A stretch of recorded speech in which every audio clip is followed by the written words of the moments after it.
Slurped. Cheap energy drink, that's great.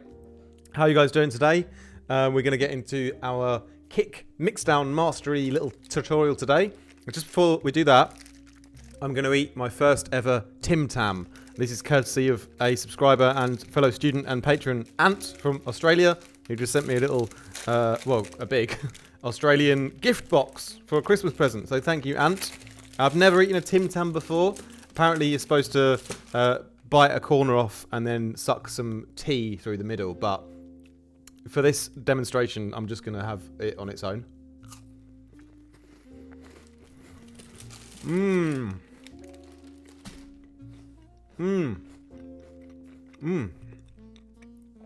Wonderful business. Thank you very much. Anyway, let's get into today's tutorial on what am I doing? Detailed mixdown techniques specific to drum and bass. The importance of kick drum mastery to create a wicked mixdown. Let's get into it. So basically, how I often like to think about the kick is I like this sort of basketball analogy. And what I mean by that is I imagine my kick drum as like a big basketball, and every time it hits the ground, that's like when the kick is hitting in the mix, you know? And like for that very moment when the basketball hits the ground, it's like the most important thing, and like that's the whole rest of the world, you know, dissolves and fades away into oblivion, and nothing exists, and all for that very one moment is the basketball hitting the ground. And that's how I approach the kick in the mixdown, to give it that level of importance, you know? So it's almost like everything, the whole world, the whole rest of the mixdown sort of just briefly disappears into nothing for a tiny little second when the kick can do its thing. This is specifically relating to the transient of the kick, so that really first little click of the kick. If you can get that like to cut through everything really nicely, then it's going to make the whole mixdown sound a lot better.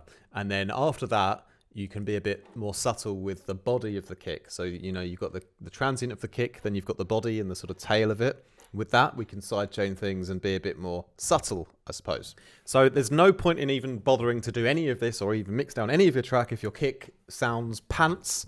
So the first thing to do is to make sure that you're choosing a good kick. And there's no point really in trying to remedy a kick or use a kick sample that's not good enough already and try and make it better, because there's so many kicks out there that are already going to do the job. So you may as well just keep going until you found one that works. But how do you find one that works? You know, it's complete down to you, down to the character. But there's a couple of things that I always look for in a kick. And these are like not even the best kicks in the world. These are from my sample pack, which is a quite old one. I probably need to do a new one again, but I thought I would just pick one from here. So if we have a little listen, I'm going to just take this hot kick.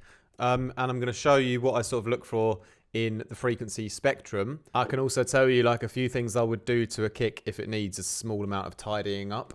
But firstly, if we just look at the frequency spectrum on the kick, you can see if I just take off the mid side, so it's just the stereo, we can see that the kick is hitting through the whole spectrum, you know. So it's not just a case of a subby sine wave part and high end. It's going to be taking out. It's going to be filling up the whole spectrum. Otherwise, it's going to sound a little bit, incomplete, you know, if it's got like frequencies missing somewhere. But you can see this one is quite good because the emphasis is always on the bass part, and you've got enough high end to carry it through to the top as well. That's the most important thing. In the middle here, this is where you can often have issues, and this is where I will often have to EQ a kick if for example, you know, if it really needs work, I'd really pick a better one to begin with. But occasionally, there might be this case where I want to EQ the boominess out of the kick, and that could be anywhere from like 150 really up to like 500 could be the boominess that we need to get rid of. The fundamental, that's the important part. You know, you can boost it if you want to really, you know, get the most out of it. But if you've got any boominess above there, so anything from 100 up to 500 might be, you know, that might be a bit of boominess there I could get rid of if I really want.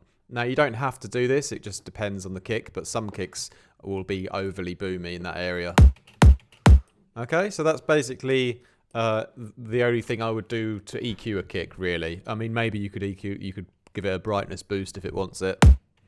Of course, you can layer up your kick as well if you want to get more jazzy with it, but often I find a very basic and simple kick that just is loud enough and covers the whole spectrum and is the right length will just be absolutely fine, and I'll let the rest of my elements do the interesting work. Anyway, one more thing to look at that I would change about a kick would be giving it a bit of transient shaping. If it's a little bit too long, again, this kick that I've chosen here is pretty spot on, but a lot of kicks you'll get, they'll be like just a little bit too lengthy, especially for D and B.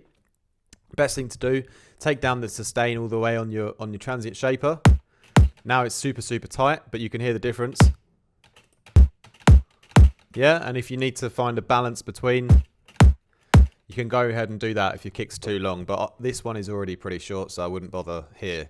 And I wouldn't ever bother boosting the transient on the kick because it will start to sound clicky and horrible most of the time. Most of the time the kicks already have a fairly decent transient on them, so you don't really have to mess with it, Only shorten it if you need and take out a bit of boominess if you need. If you're doing any more than that, you've already gone too far with choosing the wrong kick, okay? So that's my hot tip for kick selection. So now let's move into the next part on side chaining. And obviously the number one thing that you're going to side chain your kick to is obviously going to be your sub bass. And we're actually going to be side chaining the kick to like many things in our track, because going back to the basketball analogy, you really want to make sure you get that transient to cut through in it, like through everything else in the mix, But let's say, for example, I can see the kicks in D, so let me just record in a little sub bass at D. There's no point in starting at a low volume. I forgot to write this in my notes, but this is probably the most important thing. If you're going to be playing this game of trying to get your mix down right with your kick and your sub at less than the red line limit of volume that you can possibly go to, you're playing a fool's game, because when you do everything later to turn it up, you're going to have to redo your whole mix down again, essentially, So always start at high volume first. So kilohertz gain or something. Let's bring that kick up. It's quite nice. And I've got to clip it because I don't want to redline it actually. But okay, I could probably go a bit more, but relatively near the top is fine. Okay, so next then, sub bass. You can see. Let's see how much we can push it. See how good it sounds without side chaining first, because you might as well always check that first. So let's see if I push it a bit more in here, or maybe I'll put a gain on and push that a bit more here. So I can go a bit higher here. Obviously there it starts to distort, Now you've got to use your ears a bit. You've got to kind of get a bit of a balance that you're happy with yourself. You could cram them both up 100%, or you might go like 95%. You leave a tiny bit of headroom sometimes. It's up to you really. But as long as you get it near the top, there's no point in having it at -4 or some idiotic number like that. Otherwise, you're just shooting yourself in the foot with a BB gun. Probably more than a BB gun. Probably with a semi-automatic rifle. Probably like an MP40. Sorry. Right. Get it roughly right. You adjust the volumes a little bit later, but the idea is you do it at a really high volume to begin with. That's the point. Okay. Next, then we'll do the side chain. Obviously, that's the most important thing, really. And the transient side chain is the key thing. Okay. So we'll do that first. So we'll do like a really tight one, for example. We'll get it super tight. And I have these presets already made. If you can't draw accurately on the line, you've got no hope, because you need to get it perfect. Okay, so make sure you draw your lines perfectly where the kick happens, where the volume comes out, Here I'm really going, really short gaps for the transient, and you can really, you don't really hear the side chain that much, which is good, but you're going to get the transient to cut through.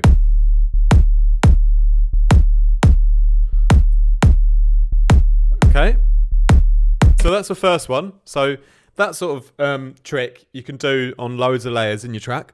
I'm not going to load more layers up now because I want to keep this short, But that technique, you can apply that across loads of other sounds or groups in your mix, and you don't, because it's so fast, you don't even hear it, and you're going to allow that kick transient to cut through everything, you know? So you can use that loads if you need to. So when it comes to like the body of the kick, then there's really two ways you can go about it.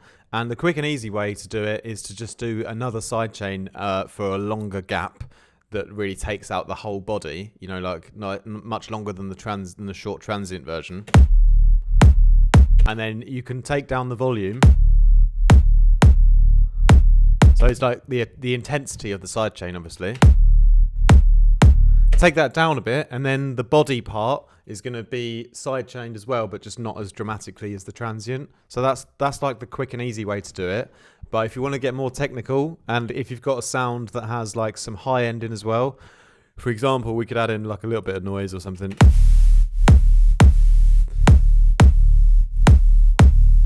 Okay, but then let's say you want to like leave in a lot of the mid-range and high end of the sound, but you just want to really like make sure that you're sculpting out all the low end on the sidechain for the kick, then that's when you can use a multi-band one. And just a multi-band sidechain plugin, you can use Track Spacer or something. I don't have that. I just use the Waves F6 because I've had it for ages. Select my sidechain input, and I can do like a low shelf here, and I'll just sidechain that. So if I really wanted that sort of top end to stay in the whole time and not be ducked, then I'm just going to duck the bottom part here. Okay, so that sounds quite nice for this sound there, like using the multi-band technique. But you can go either way really. Always worth having a little listen to see what kind of sounds better. But the important part is that you get, you know, really get that transient sidechain done first to really, because that's the crucial part of the kick, like the basketball hitting the ground, you know. So get that done first, and then do the subtle ones afterwards. And you can use this concept for all of the other sounds in your mix that are going to get in the way of the kick cutting through, because the kick has to cut through. It's the most important part, you know. It's like the king of the chessboard, in my opinion. So I really want to get that kick to shine through. So anything that's in the way of it, better just grouping up your tracks. If it makes things easier to organize, and then sidechaining the groups will make it a bit quicker. So you don't have to do every little snare layer of sidechain, or not snare layer, but every little, you know, tiny little background layer has to be sidechained perfectly. Then no, do it on a whole group if you have to. Use a subtle one if you need to, but try and get the transients out of the way if you can. If you feel like the kick isn't cutting through, that could be why something's blocking it, you know. So the other important thing to quickly note is that, as we kind of looked at the kick before, it is a sound which covers the whole spectrum. Yeah. So it obviously the main part is the bass, but it does have loads of mid-range, you know. Even if we've like EQ'd it out and it's sort of quite flat, it's still got loads of mid-range. So that means that you really need to pay attention to anything else with mid-range in is going to clash with it. That's why it's not usually good enough to just sidechain your sub. You're going to have to sidechain your mid-bass as well. You're going to have to sidechain your vocal probably. You're going to have to sidechain your violins, whatever else you're using that's like a mid-range instrument. You're going to basically be much better off sidechaining it so that the mid-range of the kick can also come through. Because as the kick is the king, you know, it wants to be coming through it on all cylinders. So not only the bass of the kick wants to come through, you want to let a little bit of that mid-range of the kick come through. Otherwise, why have it in there, you know? It's important to feel that part of the kick as well. So make sure you leave space for that part of the kick to also come through the mix. Obviously, when you get to the high end, it becomes less sensitive. So, you know, you can blend things together a bit more. That's why it's important to really sidechain that sub well. And then with your mid-range elements, it's important to do the work there too. But that's where, you know, when you're doing your multi-band stuff, you can leave a lot of the high end free, because in the high end, you know, you'll naturally get a lot of that kick will just go, you know, will cut through there anyway in the high end, you know. Providing you do the transient parts as well and really make sure that there's no transient conflicts, then you'll be okay to leave some of the high end like unside chained on some of your layers, you know. But obviously everything is done in balance, so always use your ears, and you know, don't go, you know, go far enough so that you can hear what it's doing, and then bring it back a bit. And you haven't got to go 100% on everything. It's all about you want to feel the weight of that kick come through, you want to feel the transient of it come through, and you want it to be nice and clear and audible and carry the mix forward. It's especially a point that like kind of relates to the low end a lot as well. So, you know, there will be this kind of grace like range in the low end where you can kind of like, you don't have to absolutely slam it all the way down, you know, 100% with your side chain. You can try and operate in this sort of, like I said, this sort of like grace period where there might be a bit of a overlap, you know, there might be like a bit of a slight bit of a clash, and that's where you decide what kind of feeling you want for your song. You know, if you want it to be super tight, go for it. If you want it to like kind of blend a little bit and you have a little bit of that overlap, so you've got like a bit of the sub still at like fighting with the kick just like a little bit, then that's all right to do it as well. Yeah, so you've got like a bit of a window where you can choose what kind of feeling you want to give the mix. And yeah, that's a kind of, that little window is better to sort of hear that when you're mixing the track as a whole and you're sort of adjusting your side chain, listening to the full mix.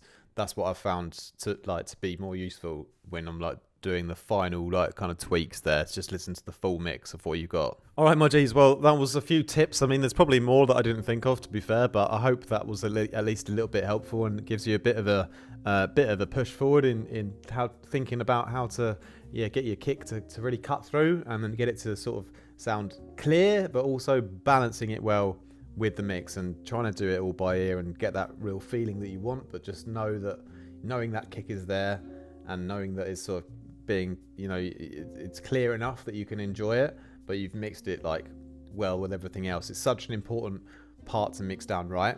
And yeah, feel free to leave some comments down below if you've got some extra tips. But yeah, great way to start off the little tutorial series just by talking about some of the basics and making sure you got those right, because it is literally like one of the most important mix down parts in your track. So it's worth like putting some real thought into it and, you know, getting that great kick sample to begin with and making sure it's all like at the high volume, then using it as a foundation always to build the rest of your song upon. So tomorrow I'm going to get into a little bit of synthesis. We're going to do a bit of Vital versus Phase Plant, but it's a friendly battle. They're both great synths. I just want to highlight some of the things that I think are great about Vital, some of the things that I think are great about Phase Plant, and maybe we'll make a little base on each one and compare them and see which one wins. As well, my G's, make sure you remember to like and subscribe and hit the bell so you can keep up with the tutorials that are coming out.